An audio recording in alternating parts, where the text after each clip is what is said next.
The TSP is a powerful and relatively painless way to accumulate significant money to help supplement your retirement income. However, many federal employees saving for retirement in TSP accounts are unknowingly making critical mistakes that may be costing them thousands of dollars. In this video, we'll discuss 10 costly mistakes that you should avoid in order to maximize your TSP account. So stay tuned.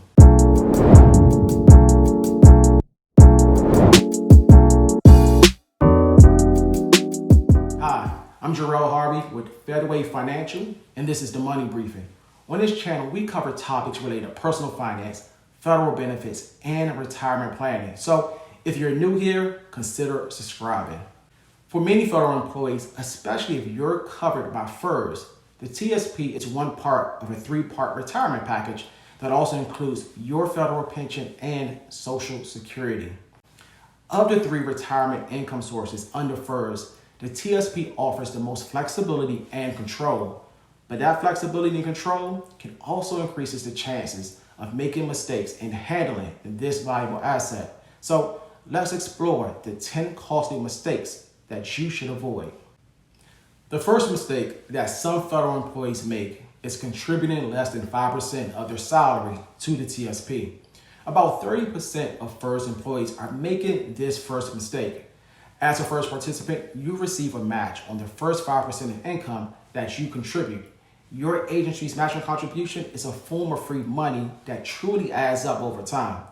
Those who join federal service on or after October 1st, 2020 are automatically enrolled in the TSP at 5% of their basic salary. But if you're contributing less than 5%, either by choice or due to a lower default rate when you join the federal government, you should increase your savings percentage to receive at least the full match.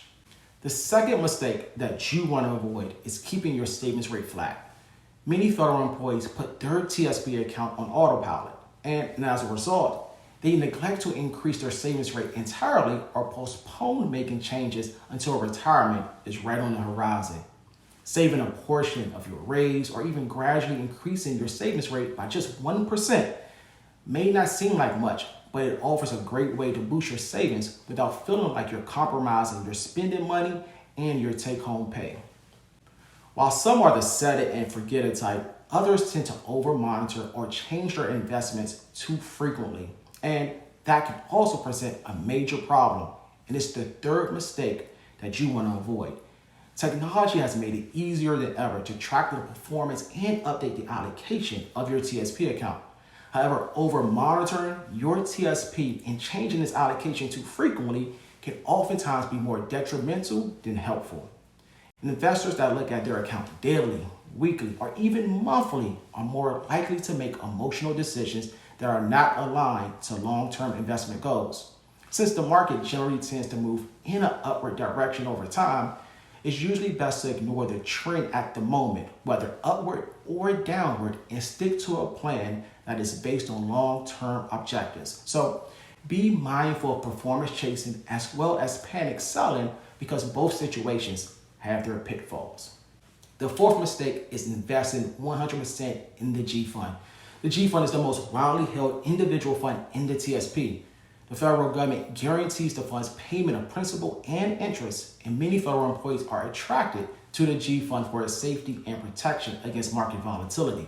However, the investment returns for the G Fund are strongly linked to prevailing interest rates, which are at near-time lows. So investing 100% of your money in the G Fund puts your retirement savings in danger of not keeping up with inflation rates, and it could ultimately cause you to fall short of your retirement goals.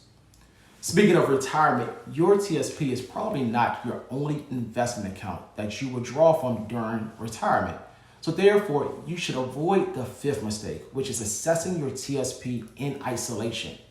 When choosing your TSP allocations, it's important to do so within the context of your entire investment portfolio, including previous 401k plans, IRA accounts, non-retirement accounts, and real estate. There are several benefits of strategically coordinating your various accounts, such as eliminating unnecessary duplication, improving tax efficiency, and balancing risk and return for your entire portfolio. The sixth mistake to avoid is disregarding the Roth TSP option. The Roth TSP allows you to make after-tax contributions while working in exchange for tax-free withdrawals at retirement. But for Roth earnings to be tax-free during retirement, you have to meet two requirements. First, your account has to be funded for at least 5 years. And secondly, you have to be age 59 and a half or have a permanent disability. The Roth TSP may be very attractive for a lot of federal employees because it has no annual income limits like the Roth IRA, and it can provide tax diversification in retirement. Some federal employees may get bumped into a higher tax bracket in retirement because their combined retirement income may include multiple pensions, Social Security, investment withdrawals, or even earnings from self-employment or a new job. So it's important to project what your future income may be from different sources in retirement. The seventh mistake to avoid is borrowing from your TSP.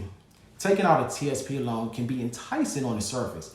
The interest rate could be lower than other borrowing options, and the interest that you pay on the loan goes back into your TSP account. But on the flip side, when you take out a TSP loan, you deplete your balance and miss out on gains your retirement savings would otherwise have earned in the market.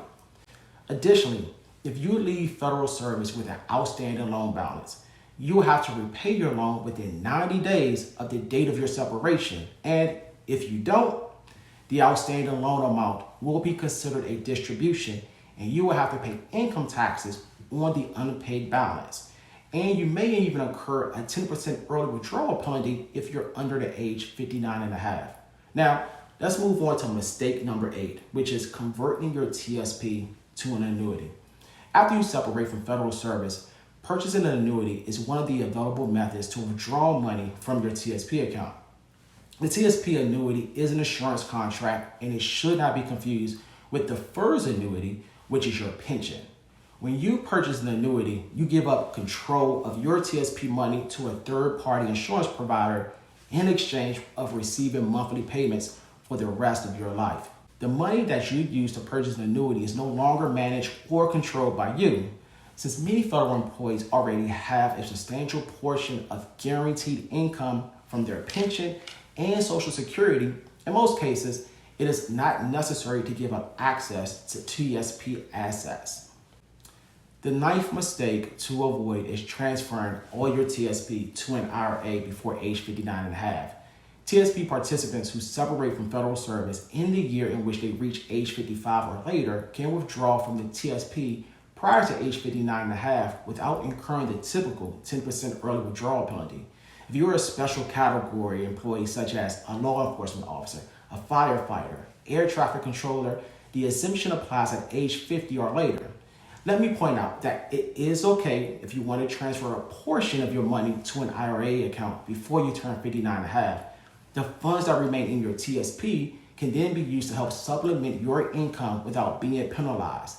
Any funds that are transferred and withdrawn from an IRA before age 59 and a half will be subject to the early withdrawal penalty. The last mistake that you want to avoid is failing to create or adjust your TSP strategy. A strong TSP strategy starts with evaluating your current situation and establishing your retirement goals. Without those foundational principles, you're more likely to do nothing or do something that you may regret later in life. Your TSP is a critical component of your retirement plan, so don't just rely on the default settings for your contribution amount and investment allocation. During your working years, you'll want to review your TSP allocations, performance, and account balance at least once a year. But that doesn't mean that you'll need to make any changes to it. The review serves more as an annual checkup to ensure that you're on course to meet your long-term objectives. Additionally, it's a good practice to review your TSP account when you experience a milestone birthday or experience a major life change. As you manage your TSP account, be mindful of the 10 costly mistakes that we discussed. And if you received any value from this video, make sure to press the like button. Also, we enjoy hearing from you. So if you have any questions, you can add them down below in the comments section. Thanks for watching, and we'll see you on the next Money Briefing.